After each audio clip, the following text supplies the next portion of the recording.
Hello everyone and welcome back to my favorite series, My Road to 100,000, episode 11. And in this series I show you guys where I invest in. I do this on BUX Zero BUX X and DEGIRO. And every month I invest 1,250 euros and I divide this over 3 different types of investments: dividend stocks, growth stocks and ETFs. And this episode we're going to focus on 4 dividend stocks. One is new in my portfolio and the other 3 I already owned, but I bought some more shares of that. And another thing, as you can see, I have a different setup. I really want to turn this room into a nice studio for me where I can do my recording. And as you can see, there is still some work to be done, but the start is there. It's a nice quote. I really live by it as well, so I thought it would be kind of inspiring to see. So yeah, let me know what you think about it. Maybe you have some tips for me to spice it up a little bit on the background maybe. Oh, and before I forget, if you like my content or you want to see more of this type of content, please don't forget to subscribe. It would really help me out a lot. And if you like this video, please don't forget to smash that like button.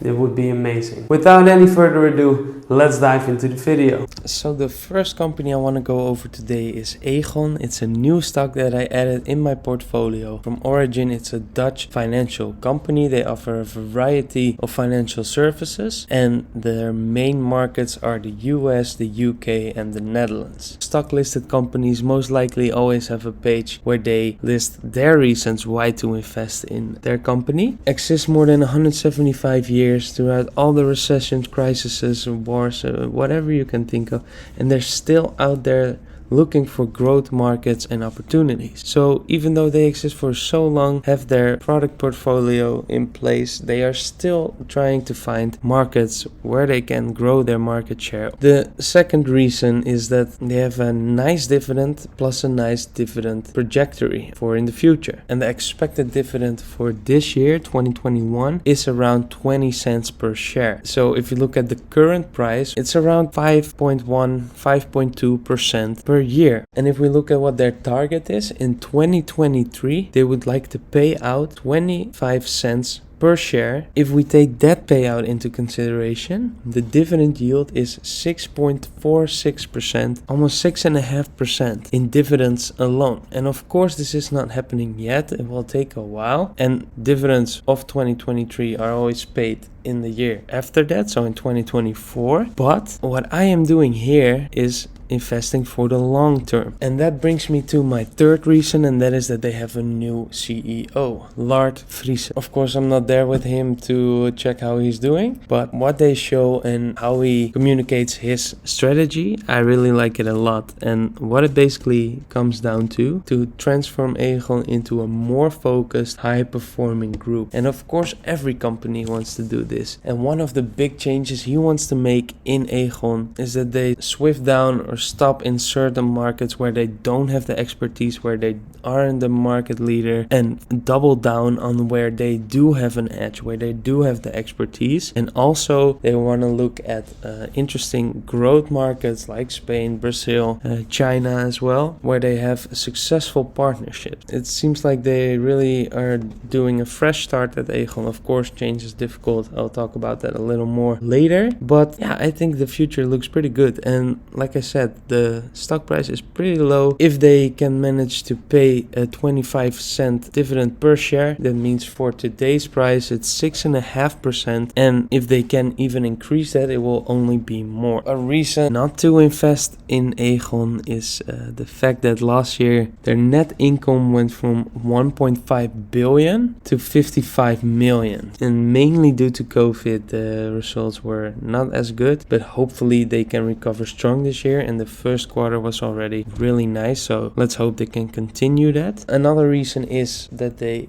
cut their dividends last year. As you can see here, in 2019 it was 15 cents per share, and in 2020 12 cents per share. And of course you never like to see a dividend cut as an investor, but the reasons behind it I think are justified. It was a very difficult year. No one expected COVID to be that bad as it was. I mean, not expected COVID at all, but still didn't make a loss. loss. And also they cut the dividend to really focus on paying down debt and focus on restructuring their focus and the company, and hoping to increase and sustain a dividend in the future. And sustain, I think, is a very important word, because it's easy to say, okay, this year we're gonna pay a high dividend, we're gonna attract a lot of investors, and we're gonna increase our debt. But in the long term, that's not the right move to play, I think, because you can only spend your money once. And if you can reduce your amount of debt and therefore in the long term get a higher free cash flow, then I think that's the best thing to do. And they still have the target to increase their dividend. And the last reason is also what I said was a positive thing, but it's also difficult, and that is that they are in a transformation right now. So like I said, they are restructuring their business and focus, and change is very hard, and it takes a lot of time and effort and money, and therefore it can slow down growth. Let's move on to ABN AMRO. If you haven't seen it already, I added this stock a while ago in my portfolio. I also made a video about it, so if you haven't seen that, you can check it in the link down below. I'm still very positive about ABN AMRO. That's why I bought more shares when the stock price fell almost 7%. I can show you here. It was in the beginning of May. Here it went over 11 euros per share, and then steep drop here to 10 euros and 35 cents, and on this day it went even as low as 9 euros something. So I made a limited order for 40 shares at a price of 10 euros. So that was, I think, a pretty nice moment to buy, because ever since that it is up almost 8% again. So if we look at the net profit, the net loss of the last 5 years, you can see in 2016 1.8 billion, then 2.8 billion, 2.3 billion, 2 billion, relatively stable profit. And then last year small minus 45 million, but obviously this has its reasons, and I'm not really scared of this, but I think they will bounce back pretty fast, especially when the economy will recover. If they could make 2 billion or even 1 billion, it could be already really nice, but I will go in that a little later. And it's funny because ABN AMRO also has a new CEO. ABN AMRO has more or less the same kind of restructuring and refocusing of Aegon, and that is cut down on the markets that you're not the expert in and double down on the areas and markets where you are the expert or are the market leader. And for example, for ABN AMRO, that's like in the Netherlands and northwest of Europe. And on international corporate banking, they want to cut down. I think they make the right decision and focus on what you're really good at, and what you're not so good at, let that be for the other banks. And why do I call this a dividend stock? Because they cut their dividends last year. They haven't even paid dividends. They're not gonna pay dividends for 2020. So why is it a dividend stock? Well, let's go to their dividend policy. They are not going to pay dividends in 2021. Here it says that until 30 September they will not pay, and maybe after that they will decide to pay, yes or not. But that is short term. And again, I keep repeating myself, but investing is a long-term thing. And I'm not investing in ABN AMRO to pay me a dividend this year. I'm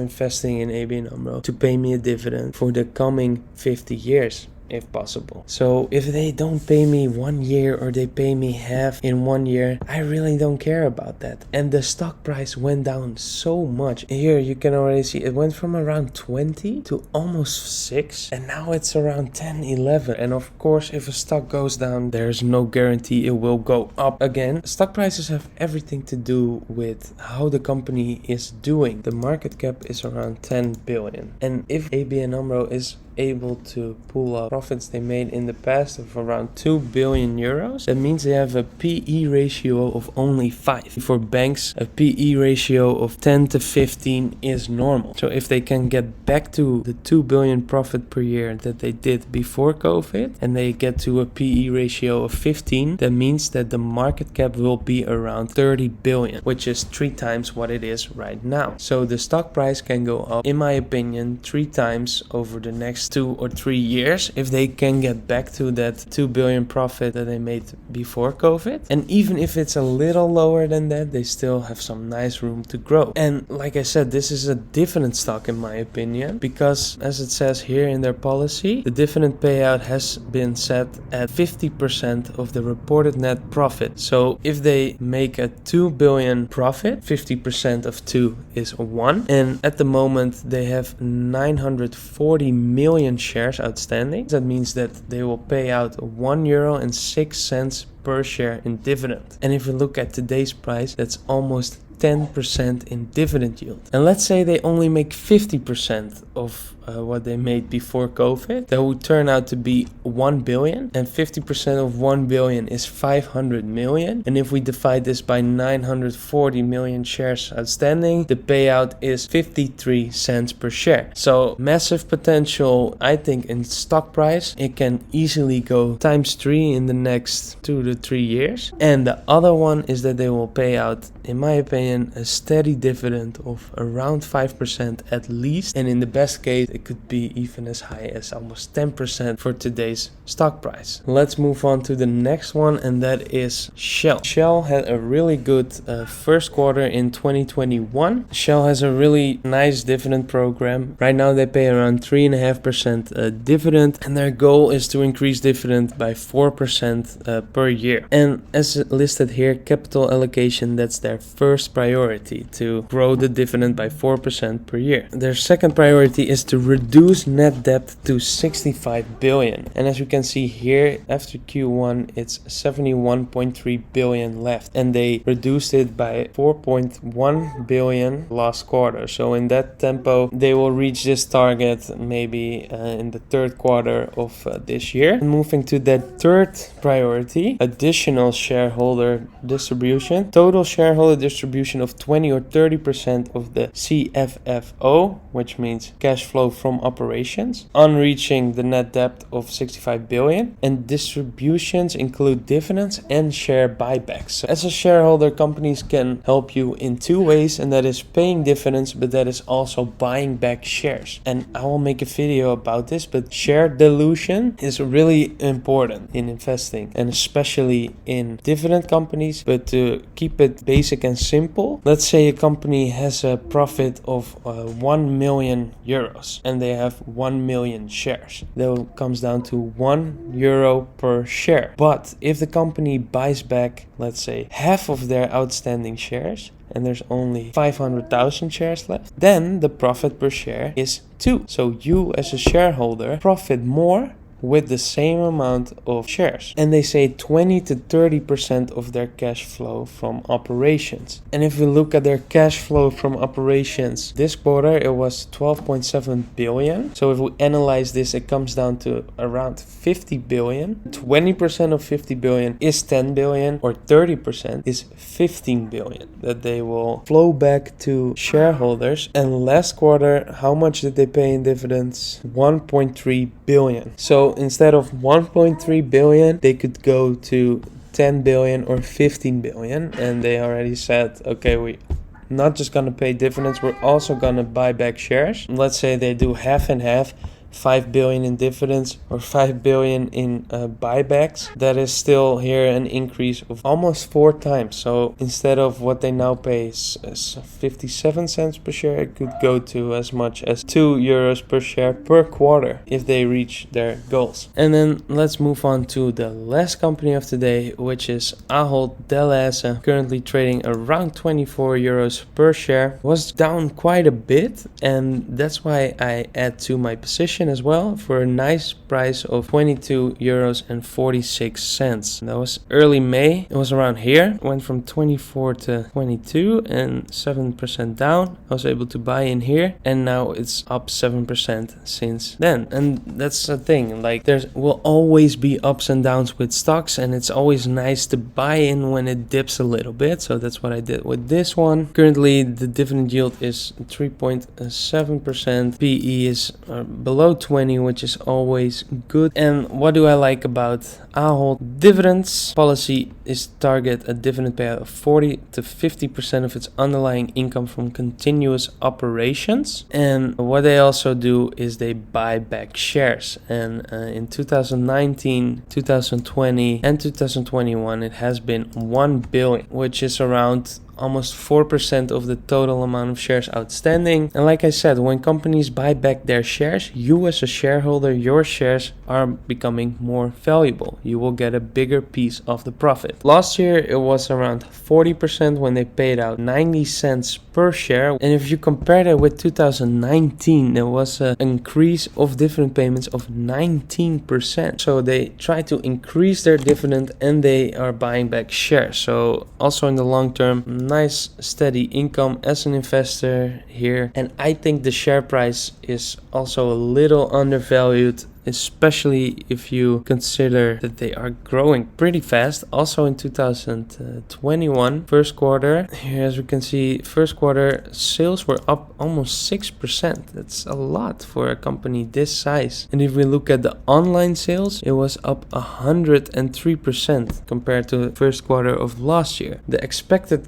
free cash flow is around 1.9 billion, and with 1.1 billion shares outstanding, that gives an earning per share of around €1.73 per share. And if we look at the 40% that they are likely to pay out, that comes down to 69 cents per share, or if it's 50%, it comes down to 86 cents per share. All in all, looking pretty good. Let's see how it goes after the lockdowns will be gone, because of course a lot of people are buying more groceries because they're not eating out or as much as they were used to. So those are the shares I wanted to go over with you guys today, and I made a little sheet here in Excel to show you guys what I bought at what price. And as you can see here, ABN AMRO 40 shares for the price of €10. I bought 89 Aegon shares for €4. I bought 10 shares of Ahold for the price of €22.47, and I bought 19 shares of Shell for €15.84. Comes down to €1,281.57 total. And if we look at the dividends per share, of course this is estimated, dividends are never guaranteed, but let's say these are the numbers. That means that it comes down to an annual dividend of €57.13. And if we divide this amount to the amount that I invested, that gives me an average dividend yield of almost 4.5%. Of course, this number doesn't look like much. I mean, €57 in a year, that doesn't buy you a lot, but I only invested €1,280. Assuming the dividend payments will stay the same, so no increase or decrease, where increase is likely, but let's assume it stays the same. I am 24 years old right now, and the average age of a male in the Netherlands is around 80. So let's say I will become 80 years old. That means I still have 56 years to collect dividends. And if we multiply this amount, €57, by 56, that gives you an amount of almost €3,200. Still, it's not a lot, but realize that I get this amount the rest of my life by just investing €1,280 this month. Of course, these are a lot of assumptions and no one can predict the future, but this is just to give you an example of what could happen if you invest your money instead of spending it. So yeah guys, that was it. Those were the 4 stocks that I bought onto on the dividend side in May. Let me know what you think about it. And if you have any stock suggestion or tips for me, please let me know in the comments down below. Always love to hear that. And that's it for today. I hope you enjoyed it. Please don't forget to smash that like button. And like always, have a great day.